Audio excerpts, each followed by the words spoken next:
we like the saying, in order to finish first, you must first finish. So we're saying that we never want net debt to be too high. And in our case, we say, let's not make it go over 2.5. And as you've seen, we've been much more conservative than that. Secondly, when the stability is fine, we focus on profitability, which means that we want to ensure that all of our companies are actually creating value. And that is not enough. We want them to create value, but also to capture enough of that value so that they are relevant and can reinvest money for themselves and for us to deploy to acquire new companies.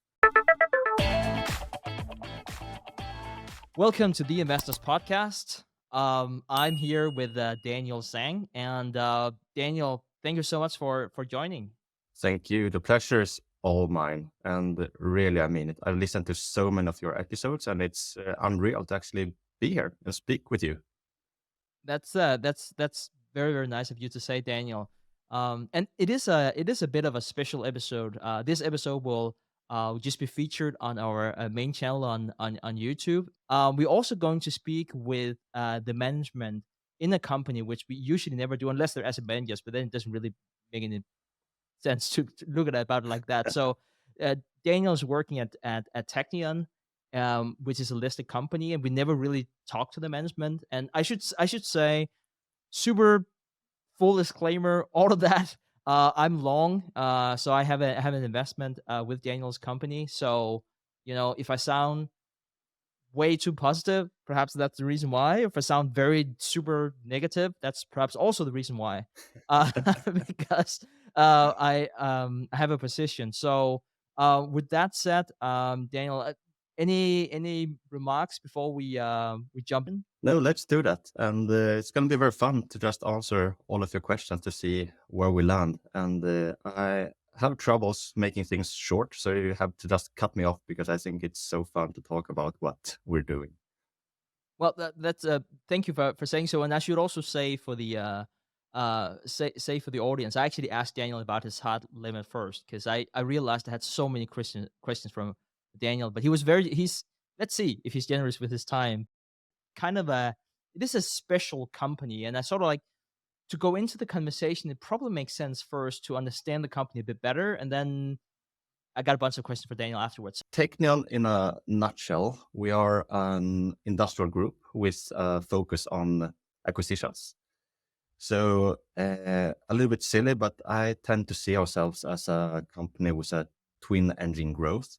So we have some companies, 24 of them, that are in different niches that grow profit and cash flow organically, usually with single-digit percentage as a group. And then we use that cash flow to acquire new nice companies, which is the second engine. And through this, we hope that we can create more value over time. So if I would create a Pokemon card, playing card out of Teqnion, I hope that it would look something like this. We are a group that were established in 2006.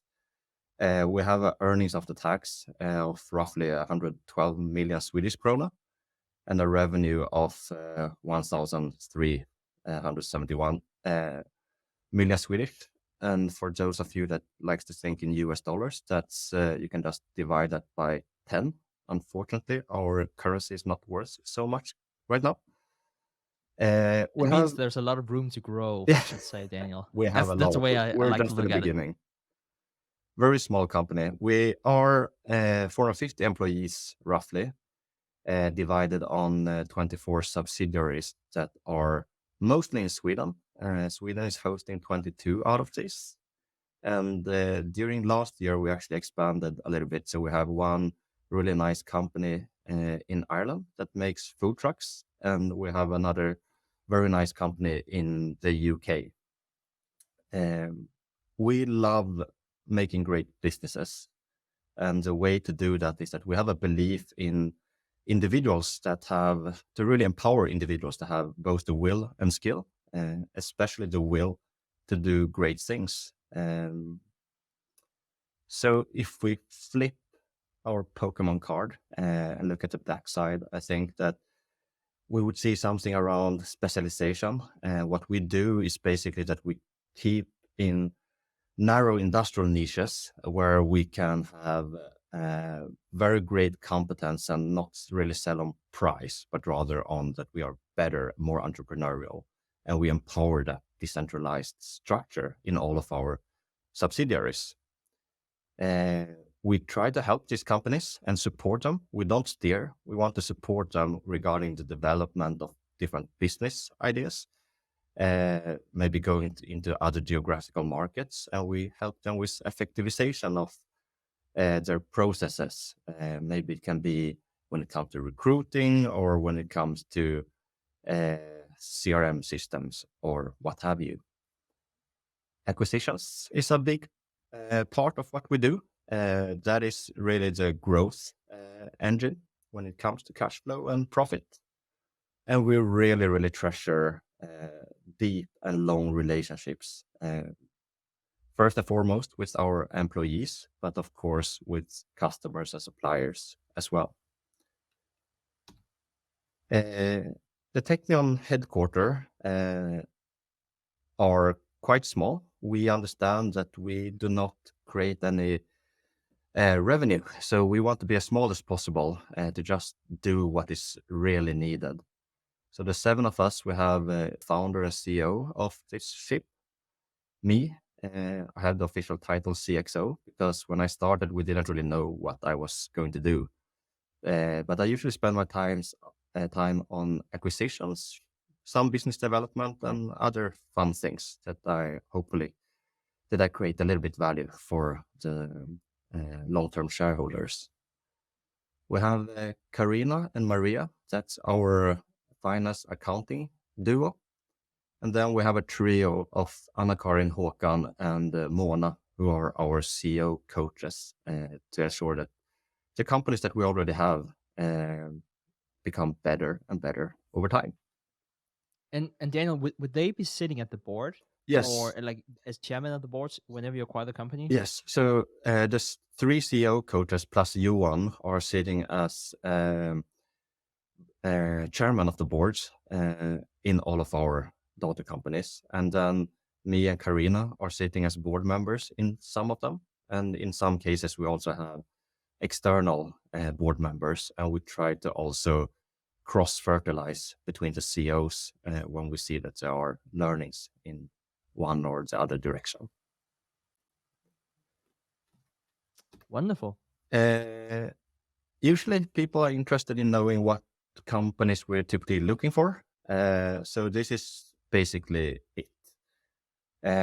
We like that the companies that we acquire next are better than our average so that we can always lift the bar so we can become better and better over time. So we like when the profitability is higher than our average. We like companies that are very niched B2B players because that's what we feel that we understand. Size-wise, we don't think so much about revenue, but just to put a number on it, somewhere between 20 to 150 million, roughly. It's not set in stone. We love companies that are product companies, so where there is a physical product in the middle, and even more if it's their own brand that they can create and sell.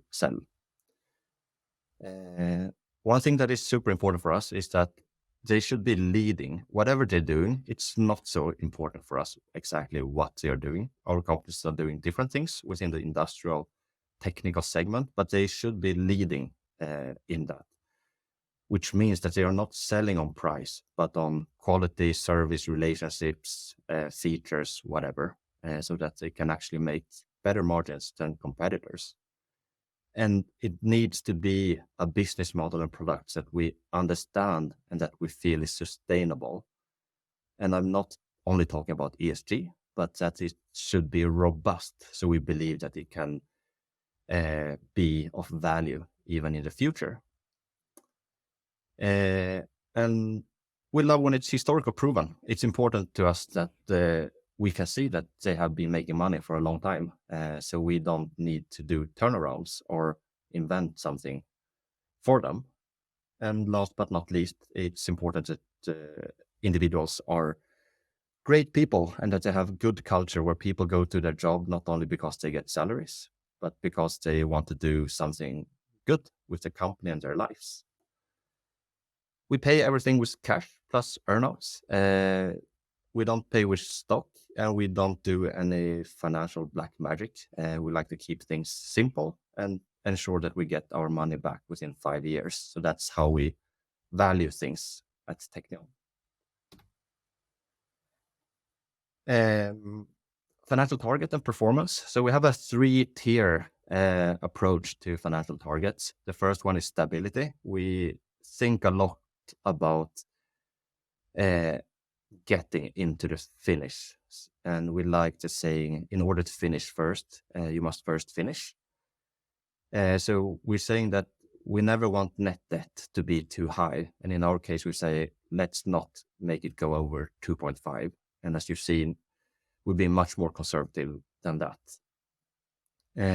Secondly, when the stability is fine, we focus on profitability, which means that we want to ensure that all of our companies are actually creating value. And that is not enough. We want them to create value, but also to capture enough of that value so that they are relevant and can reinvest money for themselves and for us to deploy to acquire new companies. And so far, the companies have been above 9% in EBITDA margin. So when the first and second goal are intact, we focus fully on creating shareholder value, long-term shareholder value. So we're saying that we want to at least double our earnings per share every 5 years. And that is, of course, the same or almost the same as saying 15% per year. But for us, there's a big distinction because we want to focus on the long term. And we want our shareholders to also be focusing on the long term. We never want to be in a situation where we feel that maybe we're only at 13% this year. So let's make a bad deal in November just to get to the 15. And so far, we have been doubling much quicker than every 5 years, but we want to keep all of these financial targets forever. And so right now, of course, it's a little bit easier to double every 5 years compared to maybe in 20, 50 years time. And hopefully we can continue to deliver on the EPS growth in the very, very long run. And hopefully the yellow line will, in the long run, continue in tandem. So that was a little bit about Teqnion in a nutshell. This is another very nice company that we have. They make these car transporter cars where you can hide your very fancy cars or military trucks in it, so people don't see what it is. Nice company in Lowestoft, UK. All right. Thank you, Daniel. Really appreciate it. Thank you. So let's. I have a bunch of questions, and perhaps even more after watching the presentation. But I kind of feel like let's talk just for the first question about you specifically. Yeah. And you said that whenever you joined the company, you weren't really sure about the job description, and I've seen different job descriptions. Like I've seen anything from three-star general or something similar to that. What I found on LinkedIn was Director of M&A Yeah. at Teqnion. But can we say that you're the guy who are making acquisitions? Yes. Would that be somewhat accurate Yes. description? I think in the next quarterly report we'll use your wording. The guy that do the M&A. Right, Yeah. exactly. And could you perhaps talk to us about like how do you get a job like that? Yes. I don't know how to get a job like this, but I know how I got this job. I'll try to keep this short, but it's difficult for me. So basically, it started out a long time ago. So I studied economics in Stockholm, Sweden, not because I really thought that I would love it, but more because my parents are doctors and they wanted me to become a doctor as well. And I thought I'll do anything but that. So I just chose economics. So when I was in school, most of the people knew a lot of things about investment banking, private equity, consulting, what have you, and I knew nothing. But uh, I got in contact with texts and clips of Warren Buffett, Charlie Munger, Berkshire Hathaway, and I just, found the love of my life, kind of. Hopefully, my partner doesn't listen to this.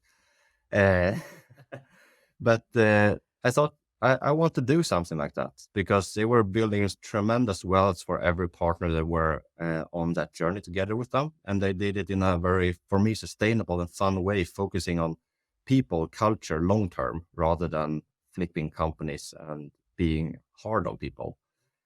I'm making this very black and white, of course, but I didn't know how to build a Berkshire Hathaway, and I don't know now either. But if I fast forward a little bit, I thought that maybe I can learn a little bit about business if I become a management consultant, because then I can go around to different companies and do whatever, see whatever they are doing. So I started my journey at a consultant firm called McKinsey. And then I went to a small boutique firm because someone I knew started that one. And then I went over to Bain and Company. So I had 3 consulting jobs within 5 years, which was very, very fun. But I felt that one, I wanted to be part of a team, a more long-term team that didn't get exchanged every 4 or 6 weeks. And I felt that I wanted to be part of the implementation. Um, so through luck, someone called me and said, maybe you should meet this guy called Frederick. He's an ex-McKinsey guy, and he's the CEO of a big laundry company in Sweden. And I thought, that's the most boring thing I can think of. I don't even want to do my own laundry. I don't want to work with laundry. Right. But Frederick was a very nice guy, and he somehow made me stay with him for 5 years and work with very interesting things at this company called Textilia. And I should maybe also say that in the beginning, when I started this journey, I also had a thought that, if I learn investing and get a little bit better, maybe I can become financial independent. So when I'm 30 or something, I can just invest my own money and retire or do nothing or just invest. So when I approached 30, my 30 limit-ish, I learned that I don't want to stop working. I just have started. I learned some things about what seems to be working and what's not working. Now I want to try to do that for real. So when Teqnion did its IPO in 2019, I saw that and I thought, I like the business model. It seems sustainable. It seems like something that is robust and can grow a lot. And I saw the people behind it and thought, this is quite different. They don't have suits. They talk like they are normal people, whatever you put into that, and don't use jargons and strange expressions. It was different, but I didn't know at the time if different was good or bad, because usually when things are just different, that's a bunch of people that don't know how to do things. That's why they're different. So I followed it for a while, and the first thing they did after the IPO was to do a profit warning. So that was, almost a nail in the coffin for me, where I felt, these are just clowns. Um, but somehow I continued to follow that company, and after maybe a year or so, I thought, this is fun. I'll invest a little bit of my own money in this, and maybe I'll just ask Johan, the CEO, if I can be part of the team. So I wanted to say long story short, but that's too late for that. But just to wrap it up, I on a Friday I texted Johan and say, "Hi, can we meet?" And Johan said, "Yeah, sure. Send me an email." And I sent him an email. And on Monday we just met and spoke about everything from business to running to life to travel. And by the end of that meeting, Johan said, I actually want you to work with us. And I was like, what? I didn't even know. Was this a job interview? And, and asked, what do you want me to do?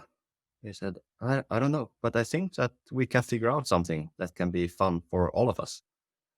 So let's say that you're the CXO, X as in placeholder. Um, and I like that. We like to have fun, and X is a little bit fun. It's more fun than any other letter. So that's that. True. Yeah, because you never know what's going to happen. You can determine your own future with an X. So I like that. Yeah, Um, so Daniel, there was always a story to whatever kind of position that you potentially take in the stock market, and so my road into to Teqnion has been that we had Chris Mayer on the show yeah, some time great ago, and I guy. think and we talked about Constellation Software for quite some time on We Study Billionaires, and Constellation Software sort of, I don't know if I should use the word like gold standard. Kind of, Yeah, I feel it's a cliche to say, but it's they've been doing a really good job with their return on capital. Have a really good compensation system, or at least that makes them very aligned with that. And Chris Mayer wrote this book, 100 Baggers, which I highly recommend. Um, and so someone else no, I think I googled like what does his portfolio look like. I kind of like the idea of people having a very concentrated portfolio. I yeah, don't want people's 50th best idea. I generally just want the best idea, and then I can sort out. And I knew he only had 10 stocks, and the smallest stock by far that he had, he had Constellation Software, Topicus, and your yeah, usual suspects, if I can call it like that. That was Teqnion. It's like, huh, I never heard about that, and was kind of interesting. Also, part because it's Swedish, so it's I used to live in Sweden, and it's not too far away from here. Depending where you're on this country, it's just across the water. yeah, But anyways, you can say that about a lot of different places. So I sort of like kind of felt it. I knew where I was. I don't know if I felt if I knew what was going on, because whenever I first saw your website, um, I think I was a bit torn because, what I really liked about Constellation Software was because they had uh, a lot of intangibles. yeah, Sounds fancier and it's scalable, requires less capex. And then my second thought was whenever I heard about you and your business model, like acquiring industrial companies, perhaps this is actually really, really smart because competition might be less intense.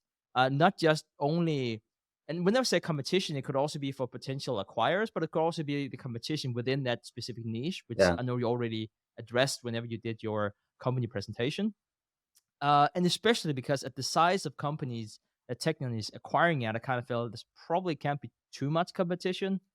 So, anyways, I guess my first question was that is it a conscious decision to be focusing on industrial, like physical companies, physical products, or is it more a question of this is inside the circle of competences of the company? yeah. Uh, yes, it's a conscious decision, but also there is some luck, as always, involved in it. So in the beginning, when Johan and his best friend Jonas started this thing, uh, they got some inspiration. I mean, in Sweden, have been a lot of companies like us, business model wise, Adtech, Lagercrantz, Indutrade, etc., that are much bigger than us. And so there is, of course, some inspiration where you see that, okay, that actually works. And then also Johan is a engineer, a mechanical engineer, so he understands machines and cogs and forces and wattage, what have you. So it becomes, of course, much easier to start digging where you're standing. So that is maybe simplicity, why it started like that. And then, of course, over time, we could have chosen to go down different paths, but we have not because we have learned a lot of things along the way. Competition is one thing. I mean, in school, you learn about perfect markets, but perfect markets only exist in school. And one of the simple barriers that we have found is like the competitiveness or the sexiness of a business. Most people that are really smart and maybe come with an engineering background or programming or even economics, they want to build really cool things like Klarna or fintech apps or Spotify or whatever, and the competition there is so intense so that most of those companies just don't make money, even if you have the smartest people there, or maybe because you have too many of the smartest people there and the most work willing guys. So being this unsexy niches create some kind of natural barrier to competition just due to human nature, because nobody are in school and say that, "Oh, when I grow up, I want to be the king of a small industrial niche that nobody even knows exists." There is maybe one part of why we have kept to it. And another thing is that, I mean, I love digital business models because that's so scalable, of course. But we are also strong believers in the Lindy effects, that the things that have been working and have existed for a very long time, there's a high probability that it will continue to be like that. So when things are changing so quickly, when ChatGPT 3.5 is, last week, ChatGPT 4 is maybe last week as well. Now it's AutoGPT. It's easier to create good cash flows when we are in niches where things move slower and where we believe that, the digital world will not eat nuts and bolts, not for a very, very long time. Yeah, I think that's a great point. And there's this great book written by Bruce Greenwald. It's called Competition Demystified. That will highly recommend. And they talk about barriers of entry. And one of the reasons why I really like Teqnion, I know I'm selling this hard, but please don't see this as any kind of stock recommendation. I saw something about electric wheelchairs, and I was like, yes, this is just my type of company. Because to your point, it's like no one wants to be associated with that, No, which is, and it's so interesting. Whenever we talk about barriers of entry, look at something like podcasting. We're not, oh god, I kind of feel like falling in a trap here, just talking a bit about TIP here. But we were just super super lucky. We weren't the smartest, we were really lucky with the timing. And it's very scalable. But what also happens whenever you have something with very low barriers of entry, it's just like you get a lot of competition in there, and we definitely see that. Whereas I don't know the market for electric wheelchairs well, I'll just imagine that it's probably less dynamic than something like podcasting or absolutely. Spotify's of And the I world. mean, to be honest, that is maybe one of our most sexy products. What we really, really try to find are those things that people don't even understand what it is unless you're really working within that niche. So, just as an example, when you have this magnetic door closers, I think it's the English word. So when there's a fire alarm going on in a building, the different doors, some doors needs to be closed, and those are usually held up by different magnetic lock systems. And those things are things that people usually don't think about, but they are super important because of regulations, and most people don't want to learn about those regulations because it's super boring. The cost of that thing is nothing compared to the building, but it has to be there, and you cannot gamble with it because there are very big penalties if you do it wrong, and of course there are people's lives at stake. Uh, and to start selling to some of these companies, I mean, it takes years maybe of approaching customers. So the barrier of entry is, I mean, of course, it's low in the sense that anyone can start to try to do that. But then you have to first learn of the certifications and then find the customers and do that hard selling for years before anything maybe happens. So I think it's sort of like, I think it also takes me to the next question, which is, you have these Q&A streams with your shareholders, Yeah. which is great. You can find it on your YouTube channel here, and we make sure to link to some of those videos. And I think in every single video that I watch with you guys, usually you and Johan and Karina, and someone always asks about your competitive advantage. Yeah. And Johan always says that you really understand the entrepreneur well and respect the culture. And I agree, like that is really important. So I'm going to ask you a really ungrateful question here, Daniel. Go ahead. I'm going to ask you the same question, but you cannot say what Johan said before about how you understand the entrepreneur. I'm not saying that there has to be more, but I am curious. Do you see other advantages that you have? Yeah. So, I mean, at the subsidiary level, every company have their own competitive advantage. So I'll just not talk about that, but rather at the HQ or acquisition level. And one answer that I think that most shareholders do not like, but I think it's the truth, is that uh, we have some advantages when it comes to what we acquire. And we, of course, are very happy for the ones that choose to go with us, even if they choose to go with us at a lower price point compared to if they go to somewhere else. Hey everyone, it's Clay Fink here.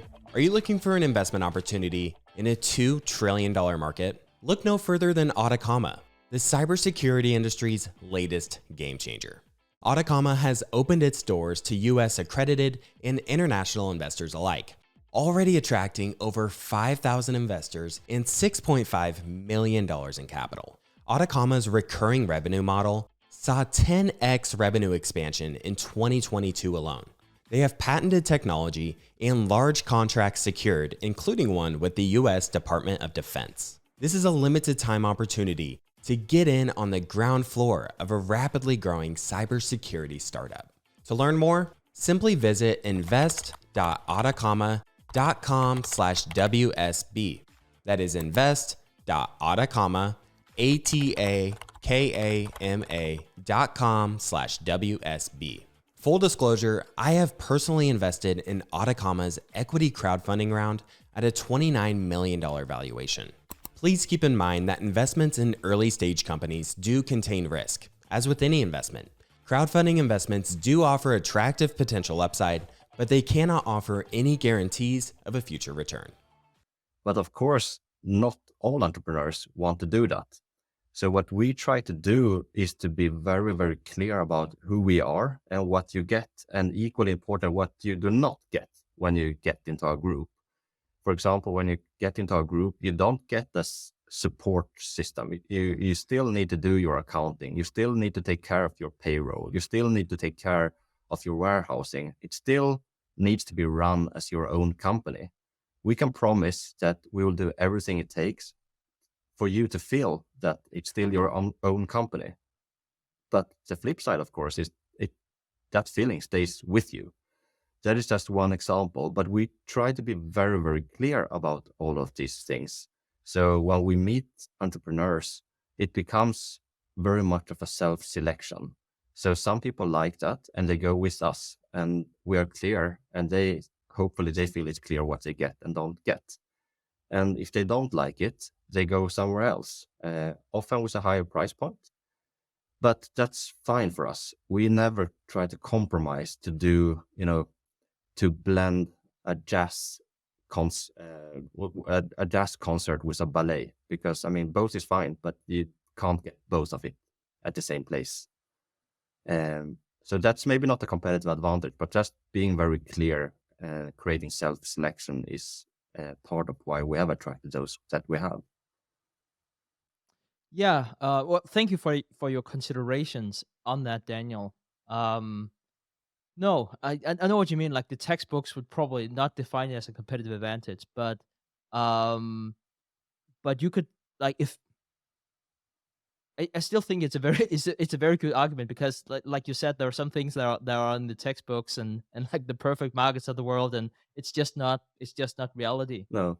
And I think Um, maybe on top of that, I mean, you said that I can't say the same answer, but the same answer still holds true, that we feel, and most of the entrepreneurs that meet us, they feel that we understand how it is to run small companies like this, because our CEO coaches, Johan, we have all been running companies, and we come from the entrepreneurial side of running these small type of companies, as opposed to coming from the investment finance side. And we understand what burdens entrepreneurs, reporting, taking away decentralization, etc. And I think that clicks with a lot of people. yeah, I think you're right, and I think I read it somewhere. I don't remember. I read a bunch of stuff about Teqnion, so I can't remember where I read it. It was something about not, and perhaps even you said it. Who knows? But it was about not pushing down efficiencies because entrepreneurs just really dislike that. So one example could be something like consolidating accounting, because the accounting that you used have you always used. And I could say the same thing. Like I run a company. TAP is like 25, 30 people, depending on if you only count full timers or a few others. Yeah. So my accountant is someone. It was actually is a friend, Yeah. and there's the first person hired in another company, and so you don't want to make that person unemployed. There's like an emotional attachment to it. So I wanted to ask you about this was the first thing that I thought whenever I read about Teqnion, and please tell me that I'm wrong, because I don't have any ego tied up into this, but I haven't heard it, and perhaps it's because it doesn't sound good. But I was thinking you had an advantage, um, because you were a Swedish company, Yeah. and so what do I mean by that? And perhaps I really overthink this, because I could say the same thing if it was like Finnish or Danish or Norwegian, but it's the Scandinavian culture is very much in international comparison. It's not focused a lot on money, and so if you buy small companies, and I think you mentioned, between like 2 million to like 15 million USD. That was what I said on the slide Yeah. in sales. So for all intents and purposes, they were small companies. The people who start up companies like that, um, s- sometimes do not do it on purpose. I know it sounds ridiculous, I but understand what you sometimes it's mean. just one thing after the other, Yeah. and then all of a sudden, oh my god, I have a company. Yeah. And so that gives you a lot of interesting dynamics. Part of it is that um, you typically get enough money to become financially independent, Yes. and then to a larger extent for Scandinavian companies, it doesn't mean too much if you get $8 million for a company or $20 million for a company, because you're quote unquote financial independent. Yeah. And so you would rather make sure that the culture is maintained. And keep in mind, these are small companies. Like if you ever read the book Blitzscaling by Reid Hoffman, and he talks about the different type of cultures that are different stages. So I know I'm just pulling out like a framework Yeah. from Yeah. that book, No, but but it's good. you are still either in the family stage or the tribal stage whenever you do that. And so that that's sort of like a big part of it, where money probably is you're less sensitive to money, which can be a competitive advantage, not necessarily compared to other Swedish companies, but a competitive advantage to a fund that's based in, say, in the States or whatnot. It's just a little different. Yeah. And I would also say, and again, these are all my assumptions, which has no backed up at zero data. I would say that there was a high degree of um, do what you want to do in Scandinavia. Look at Daniel. His family were doctors. He didn't know what he did. And no, like you could say that about a bunch of different companies. Yeah. But even so, even in a lot of companies that you would typically compare Scandinavian countries with, it's just very, very different. Like you're not expected to take all the family business in Scandinavia. And you have a generation, not just the generation that Daniel I in, but also older, where it's like, no, I don't want that. And so there would be, I think that's an element too, where you would say, well, wouldn't the next generation just take over? Yeah. No, they Uh, don't take over in and I think Sweden. you're right in everything that you're saying. And I mean, what we're doing, by the end of the day, what we measure ourselves on is, how much have EPS grown over a very long period of time. And of course, in order to get the EPS up, we need to ensure that the companies that we have a healthy cash flow growth. And we need to acquire very nice companies. But of course, what we pay for the company will sooner or later show up in the EPS as well, of course. So the trick is, of course, to be able to acquire the very high quality companies at fair value, because we never want to get into a situation where the entrepreneur feels that we have tricked them. We are always very upfront that, please go with us because we like you, but we will pay less than most others. And if you feel that you want to get paid more, ask someone else and see and compare the bids.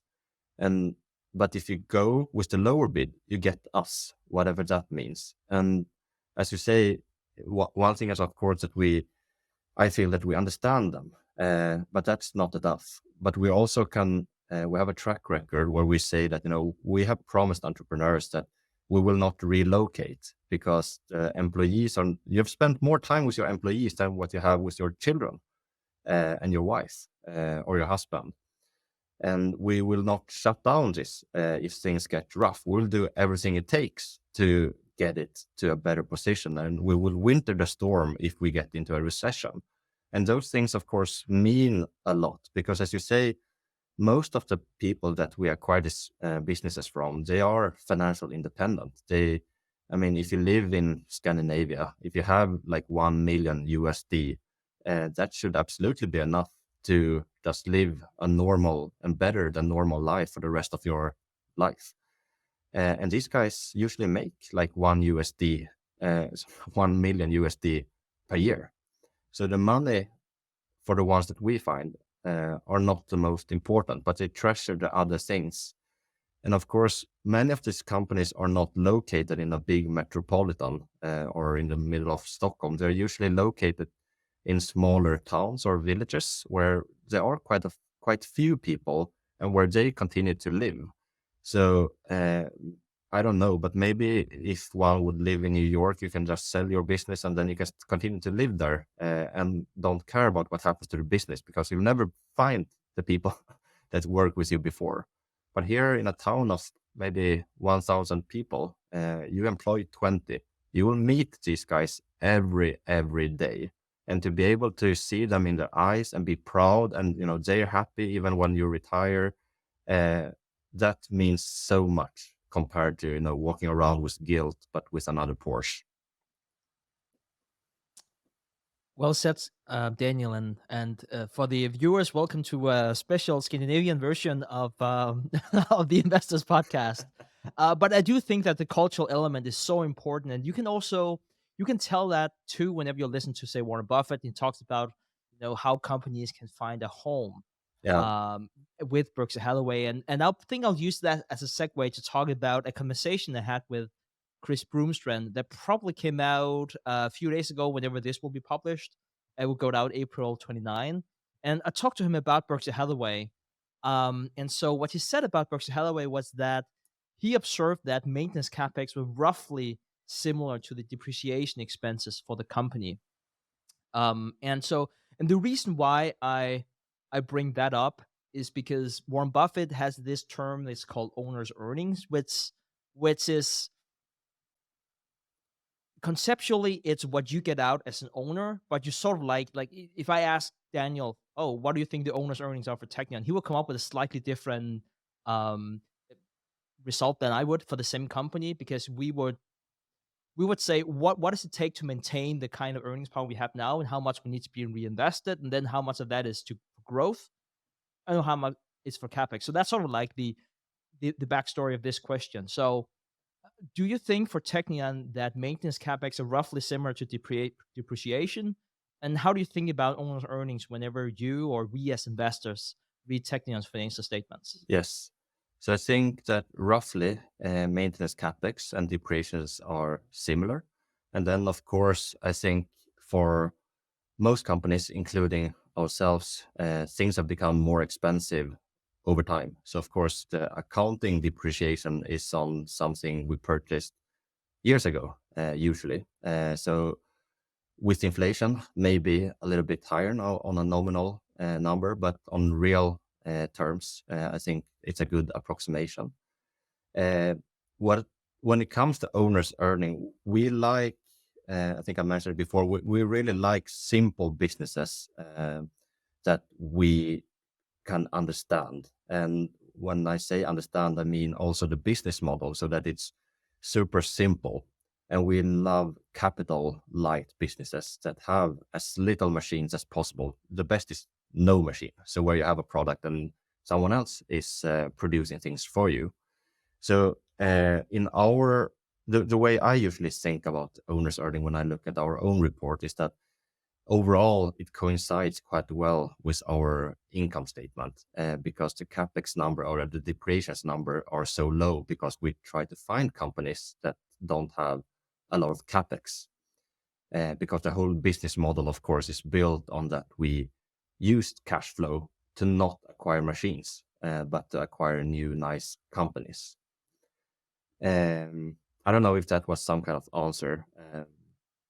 No, it was great. Great, yeah. I hope I didn't look too worried, Daniel. Let me go to the next question, because I'm going to put you on the spot on something else about accounting. Yeah.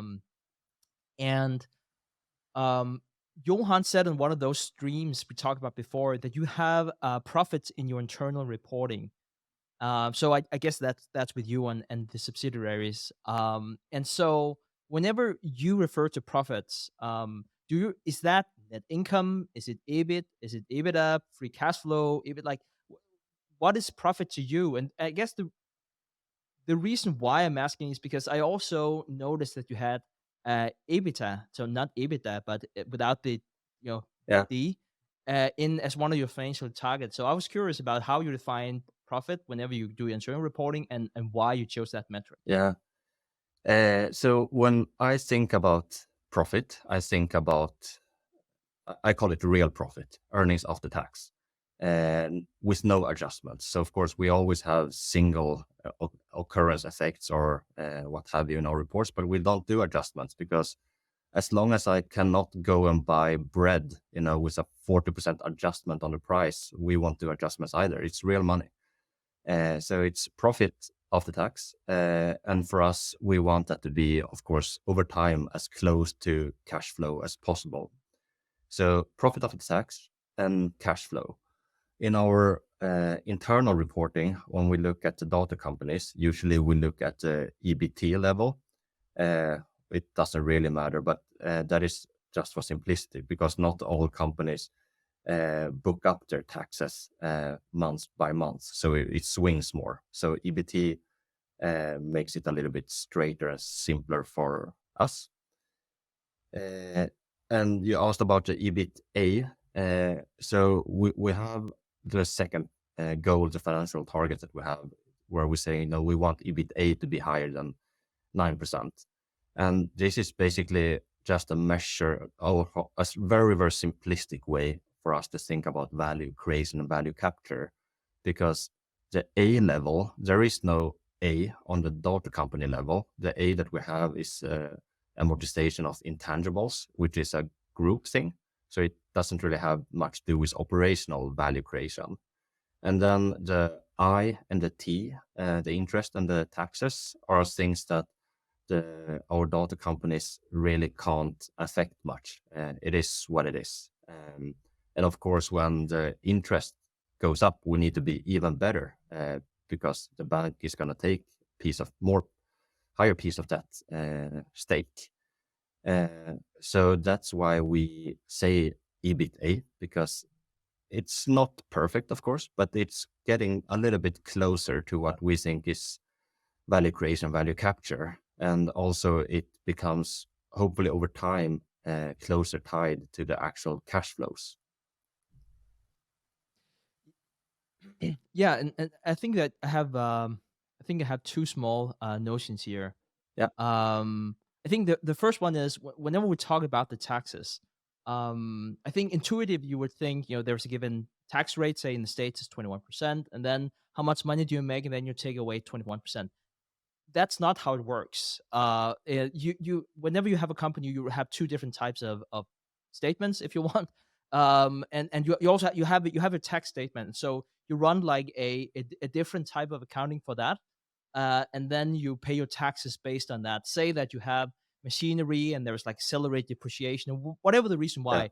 Yeah. So the results are going to be different. So then sometimes you would take different type of metrics to be more comparable, but like Daniel also said, after tax, that's like real money. So because you still have to pay tax. So I would rather probably say pick your poison. I'm not trying to like persuade Daniel or anyone else to say do this, do the other. I think it's more important for you to be aware of what does it tell you and what does it not tell you. Yeah, exactly. And then I also want to say that I have a terrible habit, or I don't know. It's probably terrible. So Daniel says daughter company as a subsidiary. I use the more American word, probably because I speak with so many Americans. It's the same word. In case you're like, it's companies that Teqnion owns. That's now a part of Teqnion. So I just want to just clarify if it becomes like too geeky and we talk about accounting and there's different words for the same thing. Yeah, So thanks for the clarification.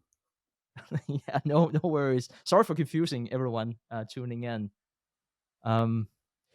Daniel, sorry, were you about to? No, go ahead. Okay, so Daniel, I wanted to talk a bit more about capital allocation. Yeah. Again, we're looking at Warren Buffett, Berkshire Hathaway, and we're probably going to reference that quite a few times. Also, because we're recording here Friday, 28th of April, and I'm super excited about going to Omaha, and I know you'll be in Omaha too. Yeah, that's gonna be fun. Yeah, it's going to be a lot of fun, and he's probably the best capital allocator ever lived, and he he talks about how he wants to make sure that the money is used where it's best used. Yeah. And so it's great if it can be reinvested back in the subsidiaries, but if they cannot be reinvested back in an appropriate rate, it has to be sent back to him in the headquarters, and then he would deploy that buying stocks or new companies, whatever it might be. How do you think about that, Daniel? How is that different and the same? And is there a hurdle rate for some of the subsidiaries that they have to pay if they don't send money back to you? So what's the process there? Yeah, so we try to really keep things as simple as we can. When we acquire companies, we have this valuation model where we try to get our money back within 5 years. So just as an example, if we would buy a company that has close to zero growth, that's not ideal, but that would translate to a multiple of P5. That would be how we pay for it on some kind of normalized level. And because we can allocate capital in that way to get our money back within 5 years, that becomes our hurdle rate as well. So we tell all of our subsidiaries, daughter companies, that if they want to redeploy larger amounts of cash, this is the standard that we're using. If you are able to invest in a new machine, or if you think that you can open up a new market and on a, let's call it risk-adjusted basis, which sounds very fancy, but we just talk about it.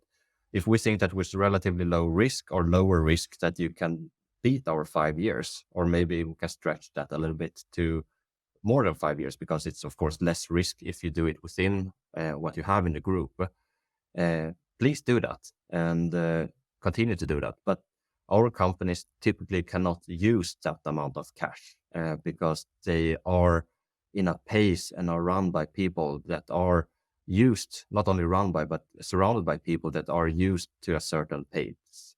In some cases, that's maybe a few percentage points per year.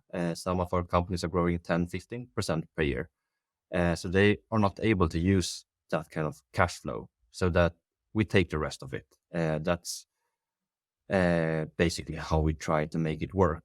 And then, of course, we don't try to be too smart. In theory, we all know that some daughter companies are investing smaller pieces of cash to do things that we don't think will get a good yield, that will not be money back within 5 years. But that also gets back a little bit to the decentralized structure, that we really want people to feel that this is their own company. We allow the management team, the CEO, to try out their pet projects as long as they get very energized by it, and if it doesn't cost or risk too much. That is a piece of the price that you could say that we pay as a group in order to have these people energized. But it's important for us that we don't try to be too smart when it comes to the short-term earnings there, because of course we could just cut those cash flows and say, no, you're going to send it to HQ. We're going to buy new companies. But if we do that, we believe, and we have seen, because we've tried that earlier, people lose that feeling of ownership. So long-term, it would hurt us. Daniel, it's very clear from speaking with you how knowledgeable you are and how well you think about capital allocation, which is very important. And I don't want to put, well, I sort of like do want to put pressure on you, but that's Let's not do why I'm that. saying this. We interview Chris Mayer on the podcast, Yeah. as I mentioned before, and he has this 100-bagger framework.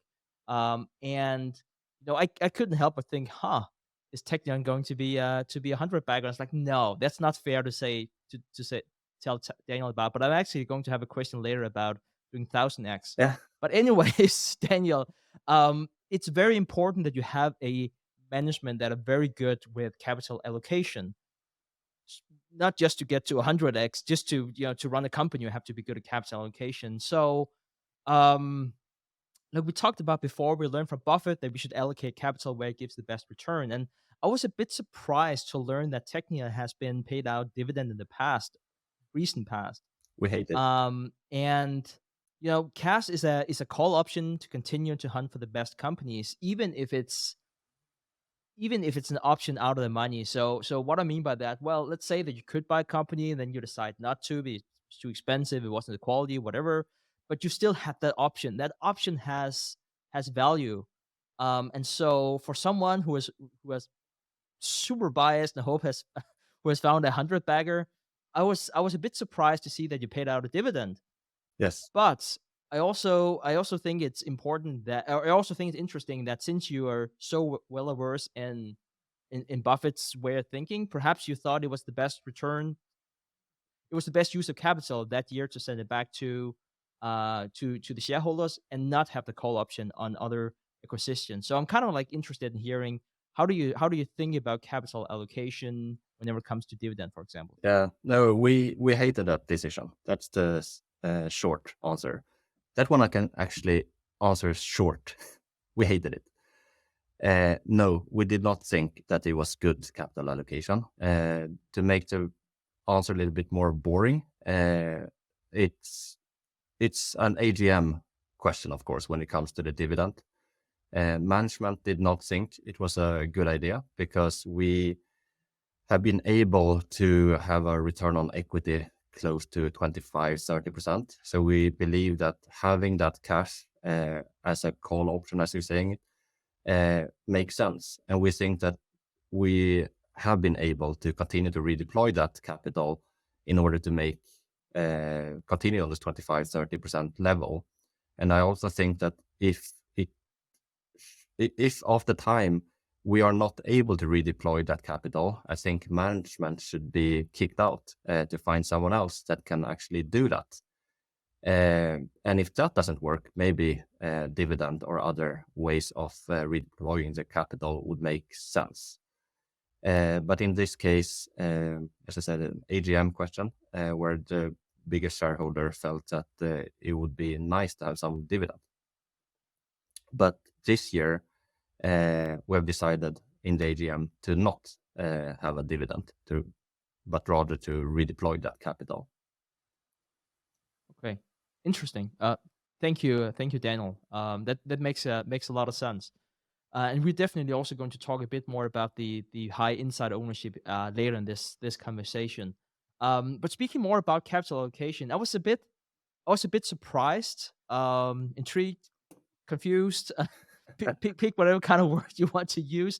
But I heard in the last quarterly call there at the very end, um, you, Johan, and Karina you were asked about buyback of shares, Yeah. and you said you're a Nasdaq First North, so you can't even No. buy shares, buy back shares. But so it's a theoretical question, but it's not too theoretical. I would expect some point in time you will get a main listing, and you also mentioned that a few times, and that's the goal. And I can't see why that won't eventually happen. So you will eventually have that option, and unfortunately, Teqnion is not trading at one times Oh, PE. I think that would that would be wonderful, that would be and we'll nice. go out and buy more shares. But I'm going to use an extreme example. I'm not talking about what's the valuation today. People can do their own homework and figure out what they think it's worth. But I think I don't break any illusions if I say that a company with a return on invest capital or ROE, let's say ROE in this case of say 25%, if you can get that at a PE of 1, you buy that.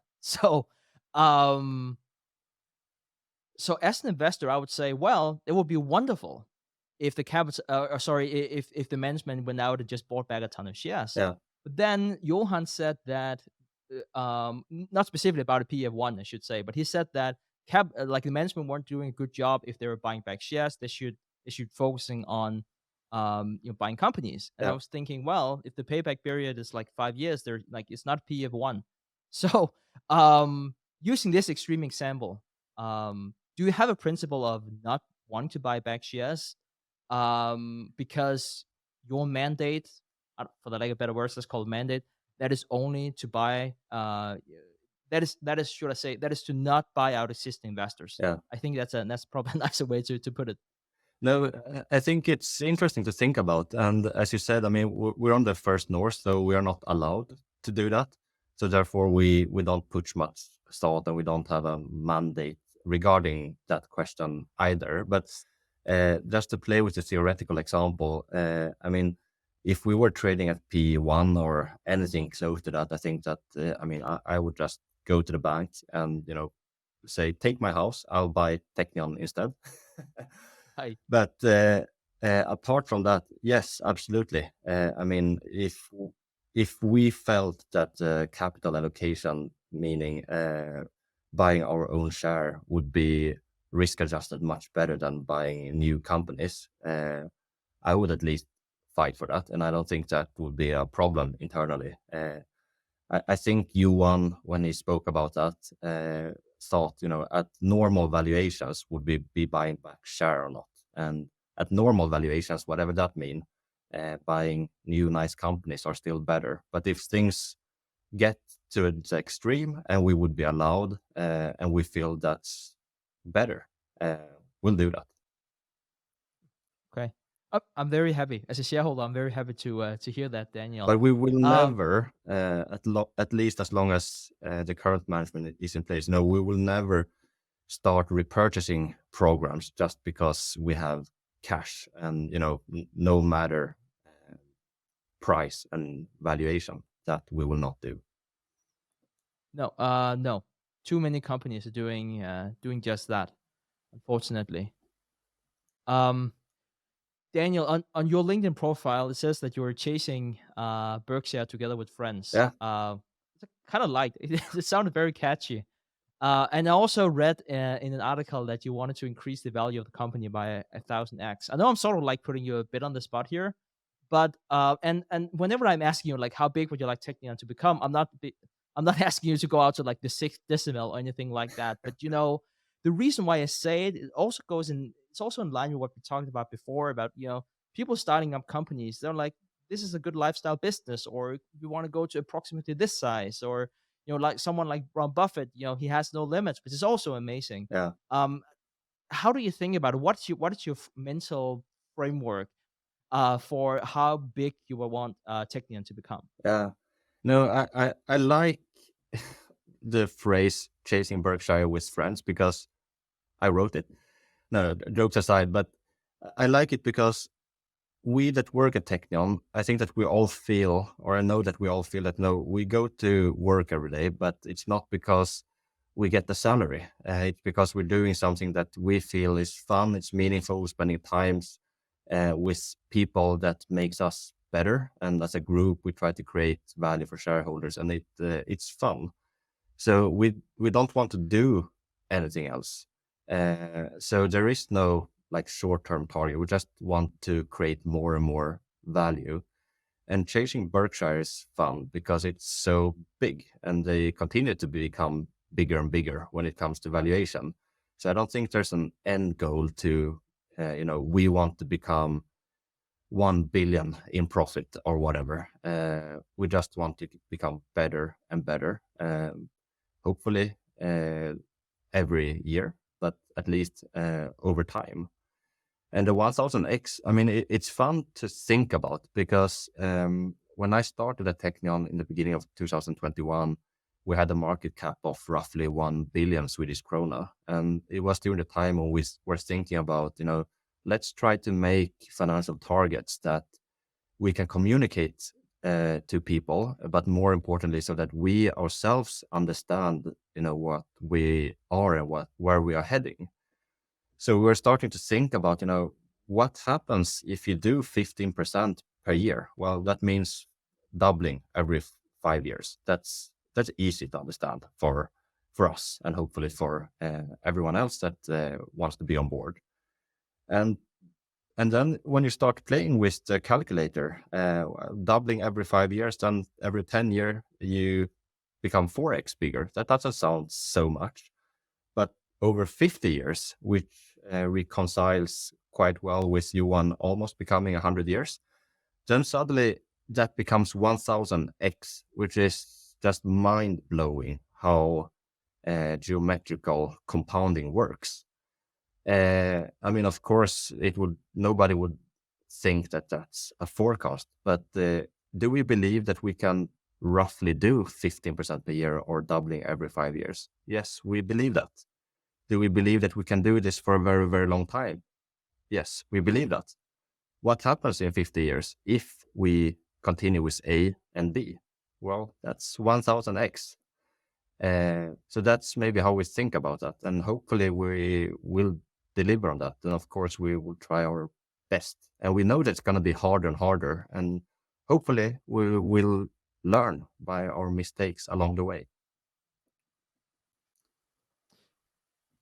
Thank you for sharing, Daniel, your framework for that. One of the things that I learned about the company is that you finance acquisitions 50% cash and 50% bank debt, which is also explains why you're so focused on the cash flows, since you would need that um, in sort of like your raw material. I think I heard Johan Yeah. say like it's the raw material that's cash, and you have a rock solid balance sheet. But has the I'm about to say a question, then I'm going to ramble afterwards. My question was if the interest rate changed your or your bank's thoughts on the ratio, but perhaps you could elaborate a bit more on it's not just the interest rate. Like, yeah, you can come up with a number. What's the maturity? How is it secured? So how do you think about that? How has the macro perhaps changed the way you thought about it? What have you learned from mistakes and successes you made along the way? Yeah. We sometimes like to talk about macro because it's interesting. But to be honest, we don't act much on macro because my personal track record on predicting macro is not good. So, I mean, it would be stupid to act on it, but it's still fun to talk about sometimes. Uh, so what we try to do is to be some kind of all-weather portfolio, borrowing some words from Ray Dalio, where we have companies with uncorrelated risks that have their own cycle. Some companies sell to the electrification of the society. That's super popular now. Some companies sell to military defense. That's super popular.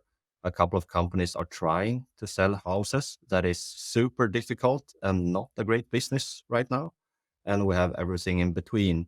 So we try to find companies that are doing well in no matter which economical situation we're in. And then things happen, and we don't need to predict that because the companies are basically doing the heavy lifting by being in different niches. But when it comes to like capital allocation and interest rates and such, we like to keep things simple there as well. We don't think that we are smarter than anyone when it comes to predicting inflation, interest rate, or macro events. So, for example, a couple of years ago, when it became super popular in Sweden, at least, to acquire smaller companies, we got a lot of offers from banks to borrow more money to start using bonds or whatever, and just to accelerate that pace, or maybe to just pay a little bit more. Because, of course, if you do a DCF with low interest rates, things become a little bit more valuable in theory. But we have just kept our way of valuing things, that we want to get our money back within 5 years without going up in valuation, because we know that sooner or later, when you're in good times, things are going to get bad.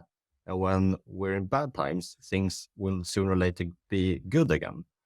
So instead of trying to navigate too much, depending on what the central banks are doing or how the macro environment is changing, we stick to some principles that are absolutely not optimal for every single point of in history, but that we feel confident in and that we feel comfortable sleeping with, and that we feel that over time, over a long period of time, it will be good enough. So that's the way we're thinking about it. So, for example, when it comes to, usually when we acquire companies, we spend 50% of our own money and 50% of the bank's money. And of course, with high interest rates, one could argue that maybe we should use a little bit more of our cash. And for 3 years ago, maybe we should have used less. But we keep very close to the 50-50 because it becomes simple, and it also reduces the risk for us to try to be too smart. So that's the way we think about it. So, Daniel, I generally like the way you think about everything. And we both have this love for Warren Buffett, and again, I stumbled on this video some time ago, and you were talking about I think the question went to about paying in cash, Yeah. and then should you then pay something in stock, and you said that you didn't want to pay with undervalued shares because that would hurt the existing shareholders, and you also a big shareholder yourself, so that makes a lot of sense. But also, you did not want to buy with overvalued stock, which some might be like, but that's what you're supposed to do because then you're using your own currency. Yeah. And you had a really good answer to that because you said that, well, you're basically partnering up.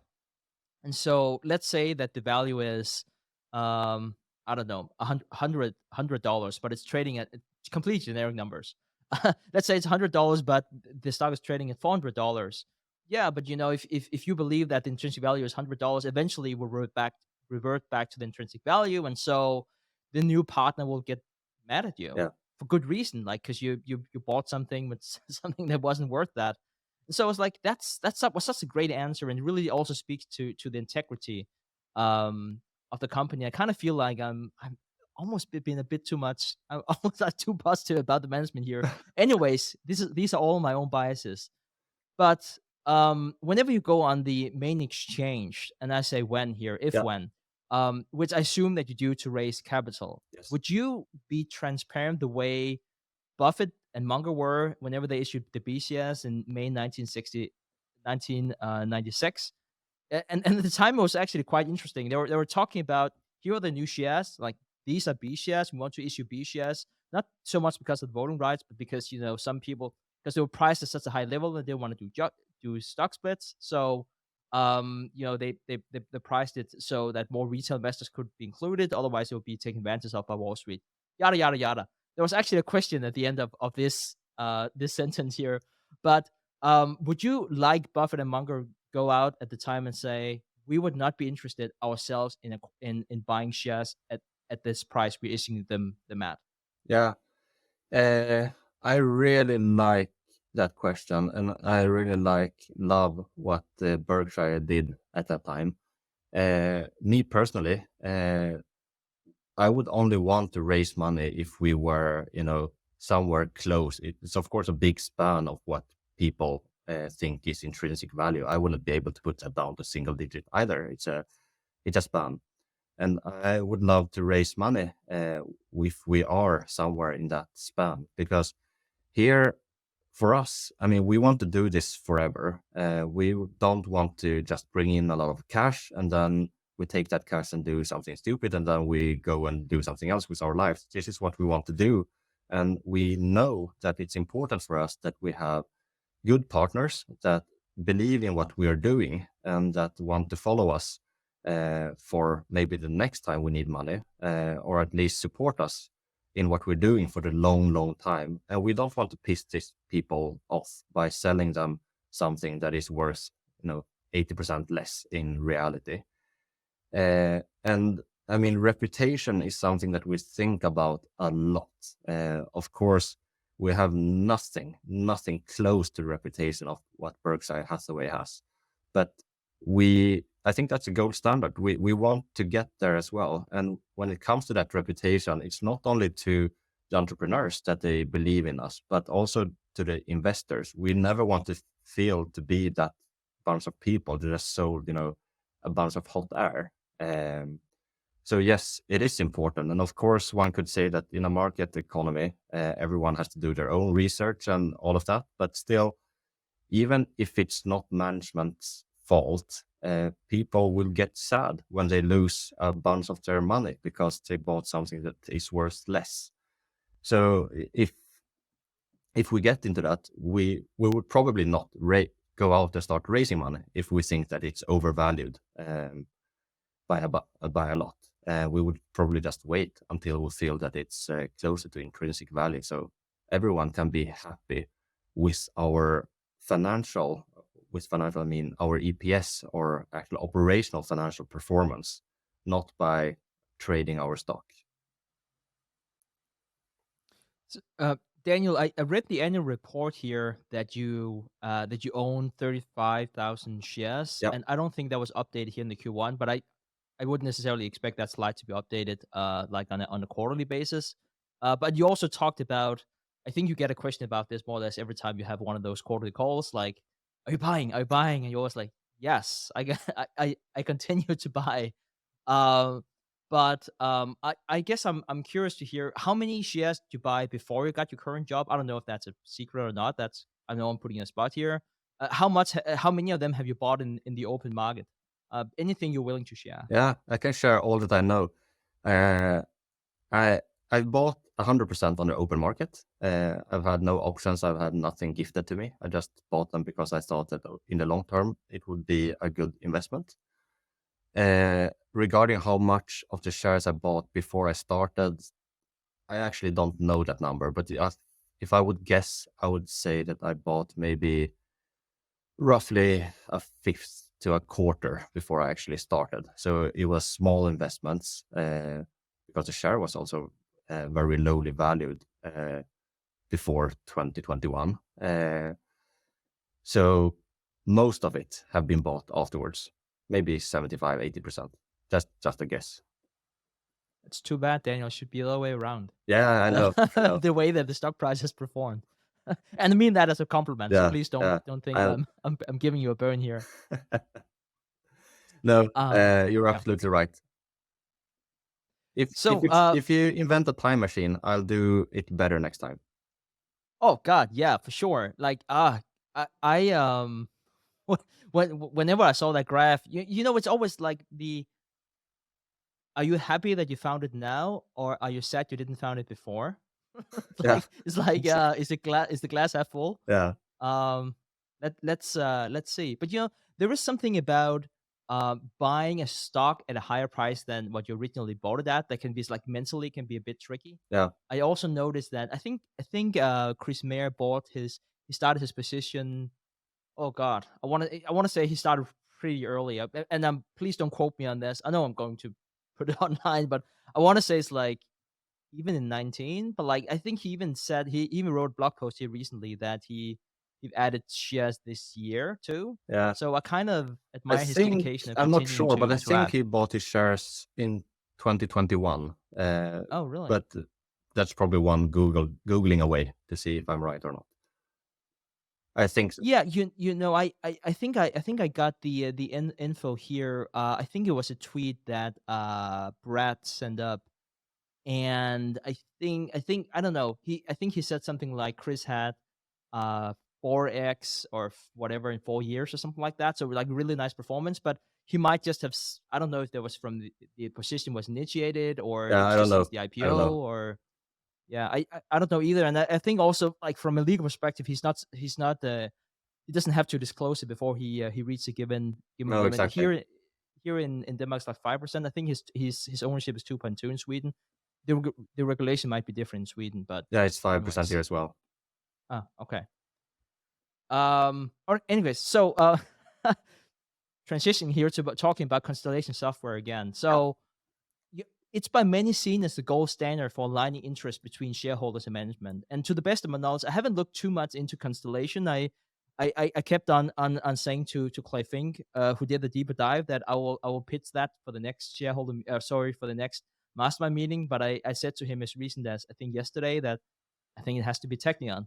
So if you want to hear my thesis for Teqnion, perhaps you can tune in here in a few weeks. But anyways, I think for Constellation software, it's interesting because they don't issue shares themselves, and to the best of my knowledge, they don't buy back shares. But again, I haven't looked too much into Constellation. I think it's more or less the same for the shares outstanding. And between 25 and 75% of bonuses paid to managers must be reinvested into shares in the open market. how is the compensation system different or similar than it is for Teqnion? Yeah. I love Constellation Software. It's one of those companies that, I would have loved to have owned for a very long time, but have never done. I sometimes look at them because a lot of it seems to be a lot of overlap between the shareholders of Teqnion and Constellation. So I'm very, very happy that a lot of people give us insights of, how they do it. And we don't do it like this. We have everyone in management, all the CEOs, they have a normal fixed salary. And then on top of that, there is basically a profit sharing, which simplicity works as you get a percentage of the increase in profit of comparing it to the average of the last 3 years. That was a long sentence. But basically, if you increase profit, you get a small piece of that. And it becomes harder and harder and harder. And it works the same for us at Teqnion HQ. And we don't have any rules that you need to buy shares at Teqnion. Maybe that would be interesting, but it goes back to our principle that we try to keep things as simple as possible. And a lot of the people, they want to buy some shares, and then we get very happy for that. Other people need that because they need to pay rent or others. And I think it's important to also distinguish that for us, it's really normal people that are working within management. It's not financial independent people that have 100 million in their bank account. So the money is needed for buying bread and beer and event tickets or whatever. But most of it, the reason why we don't do it is because we want people to do things really out of free will. And we don't want them to be tied up in this, because right now, currently, the stock has been going up a lot. And I mean, I hate it because it becomes more expensive for me to buy stock. But of course, there will be one day when the stock goes down, and we don't want people to be very discouraged about something that we force them to do. And it seems to be working well. I mean, the next question we usually get here would be, how do you attract and retain management if you don't have a lot of good incentive structures? And I think the best incentive, the way we think about it, is the soft things. Being in charge of one of our subsidiaries is a really fun job. There are very few places, I think, where you get a company. You get to be the CEO and feel like an owner of a company. You don't need to take the risk of being a real entrepreneur, but you can run this thing as your own with all the freedom that comes with it. So I think that's the biggest reason why people stay here and why they tend to do a good job over the long term, because it's fun. So, so Daniel, whenever I'm looking, for example, and I know I'm doing a poor job here because I'm not I'm not sharing my screen right now, but whenever someone is looking in the financial statements, Yeah. in the reports, and we'll make sure to link to them. And I just want to say, I can I got one that was translated in English to like through Google Translate, which is almost like it is for a Dane to read in Swedish. Like really broken, but you can sort of like make a sense out of it. But so whenever you look at the management and you look at how many shares they have and you look at how many options they have, those who have shares, is that simple? Just is that, of course, it's shares that they bought in the open market, which is probably like that's the Berkshire way. That's probably the what you want. And then they also have options, but uh, those who have shares, is that also just options that they haven't sold, but they're just being converted into shares? That's sort of like the process, because I can see, like, I know I'm sort of like singling specific people out, and some are like, who's that? But something like Mona, who has quite a few shares, like 0.4% ownership of the company, does that come from just options that's giving away, or is it also free market, Yeah. or sorry, open market? Like, how can you make that distinction No, as a I mean, shareholder we're, looking we're, in, where we're you very want to? transparent about everything. So if we look at the management shares, in Johan's case, he has roughly 5% of the company. And those shares, the great majority of that comes from that he had shares when the company was started. And then he has bought, relatively speaking, smaller portions over the last year. But 99% or similar comes from when he founded the company. For the rest, I think that Maria, for example, and Mona, Maria has been here since 2009, which is a long time in the time span of Teqnion. So she bought shares before the IPO, and Mona joined us in 2017, maybe.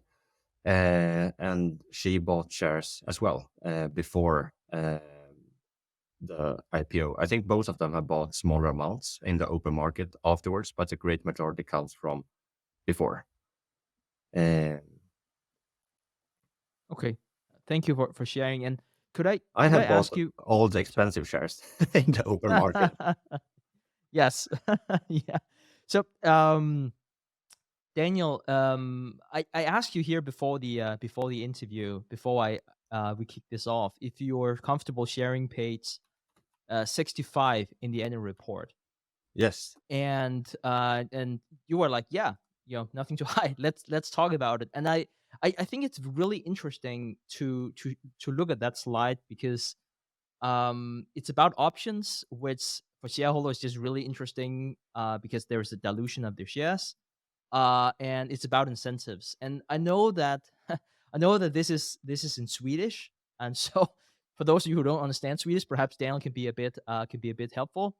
I guess my first question, as you're finding the slide and sharing your screen, Daniel, is Here we go. is IFRS, which is the accounting system we use in Europe and the rest of the world, is that similar to GAAP accounting, where you have to expense stock-based compensation through the income statement? So the options are not expensed.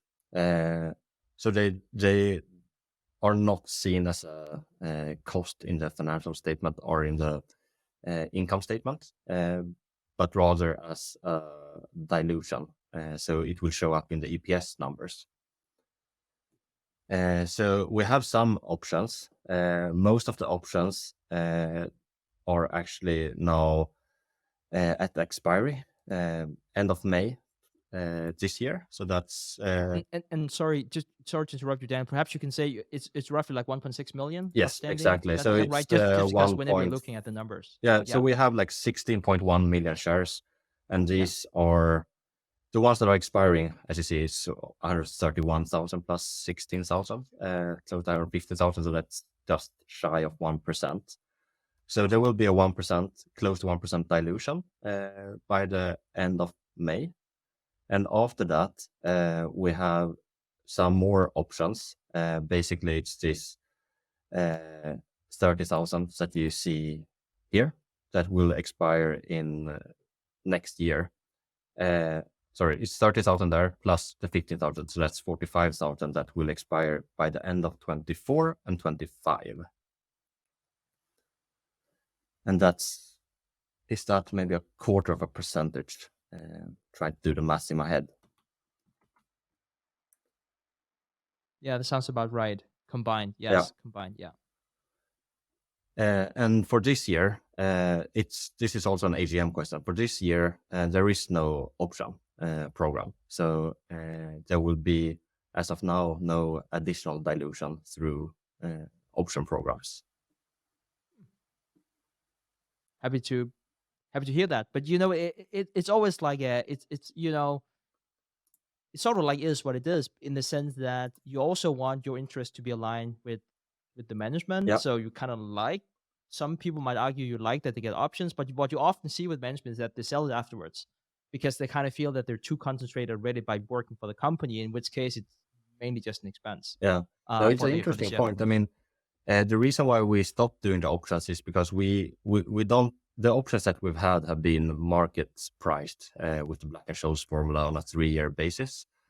It hasn't been so popular as you've seen the last 2 years. Only there were only like 45,000 options acquired. So we thought, because there were no interest in those type of options, we stopped doing it. But of course, there would be interesting to see. I've seen some companies that you could maybe make the timeline longer. What happens if you have a 10-year option, and if you quit or get fired during that time, there will be no expiry, and you get maybe that incentive alignment. But as of now, we're thinking a little bit about it, very, very, very little. But as of now, we have nothing. One of the things that's just wonderful to read in your annual report, or in your quarterly reports for that matter, is that I found the HQ costs, which was interesting. You don't always see that. I love the transparency. Does that include any dilution from options whenever you disclose that? No, unfortunately not. To be honest, I haven't thought about it before. Maybe we should think of a way to put that in, because of course that's a real cost to the stock price. But right now it's not. And is it only those in HQ that have been giving options in the past? No, so it's not only HQ, it's HQ plus all of the CEOs and the daughter companies. Okay. So I have a very niche question, and I ask this for very selfish reasons, I guess. But I guess you can say that about everything, because there was this very specific question I have to one of your slides about insider ownership, Yeah. and there was a strong insider ownership whenever you compare it, not just with the management, but especially for the board of directors. But I think I'm just desperately trying to find the slide here. But anyways, as far as I recall, the third largest is the funds from Danske Bank, which is the biggest bank in Denmark. Yeah. Is that the bank, or is it a brokerage accounts, because it's technically set up by bank accounts from that bank? It's mutual funds. I think it's mutual funds as in plural, but it's Danske Bank's mutual funds. Okay, so if I would go on my brokerage account and buy 5% of the shares, which I fortunately won't be able to do, how would that show up if it's not listed in my name, which is typically the case for brokerage accounts? which have This special is deal. so interesting. I could talk, an hour about how weird I think this system is, because of course everything has to be registered in Euroclear, and all of the companies have access, if you pay Euroclear, what you need to know how that looks. So, for example, I myself, I own my shares through different vehicles. I hate that wording, but so for some it pops up as my own name. For some it pops up as Avanza, which is a Swedish bank, and for some I think Nordnet as well, which is another bank here in Scandinavia. And in that case, if I don't tell the company that I own this 35,000 shares, they cannot know. There is no way of knowing. So if you would buy a lot of shares through Danske Bank, it would be higher. But in this case, the numbers that we have there have been confirmed with their analyst investor at Danske Bank fund. So we know that that number was right at that time. And why is it that Danske Bank owns so much? Is that because they have their own mutual funds with specific focus on small Scandinavian companies? Because it's pretty significant. It's 6.8%. Yeah, I don't know actually. I don't remember how they found us or how we found them, but they have been one of our biggest owners for quite some time. And I mean, our history on the stock exchange is 4 years, but in that perspective, they've been here quite early on. But I can't really answer exactly why. I know that when we've been talking with them, they understand the business model, and I mean, we're not unique in that business model. Of course, there are very many others as well. And if I remember correctly, they also owned and have been owning some of our bigger peers. I don't remember exactly which names, but a couple of them, I think. Okay, yeah, that makes a lot of sense. I noted it, and I saw they weren't a part of the board. No. At least as far as I can tell. I know there's always like different structures, and you know, he owns a company that owns another company and that owns, so Yeah. so. But I just couldn't find it whenever I tried to do my detective work. So that was why I was. No, I mean, it's really strange because not all of their shares pop up as Danske Bank. Some of them are owned by, custodiaries in other countries. It can be under, Goldman Sachs or whatever. It's strange. Huh, interesting. Yeah. So, Daniel, I've been bombarding you with questions here for I don't know for how long. So I'm out of question. I guess the only question I have for you now is um do you any concluding remarks? Anything you want to say? How can people learn more about you? Perhaps if they want to speak with you about whatever, please give a hand off to whatever you want to give a hand off to. Yeah. No, I mean, I can speak about this all day because we really think that this is so fun. I've only been here for 2.5 years, but it really feels like, it feels like day one every day and that we are just in the beginning. And I hope that we all feel energized to do this for a long, long, long time. If you want to learn more about us, you can check out our YouTube channel where we have some Q&As where we try to answer questions with broken English. And I also have a Twitter account where I sometimes write a little bit about Teqnions and sometimes things about other things. And if you are wondering about anything else, feel free to just contact us. Our contact details are on our website. Wonderful.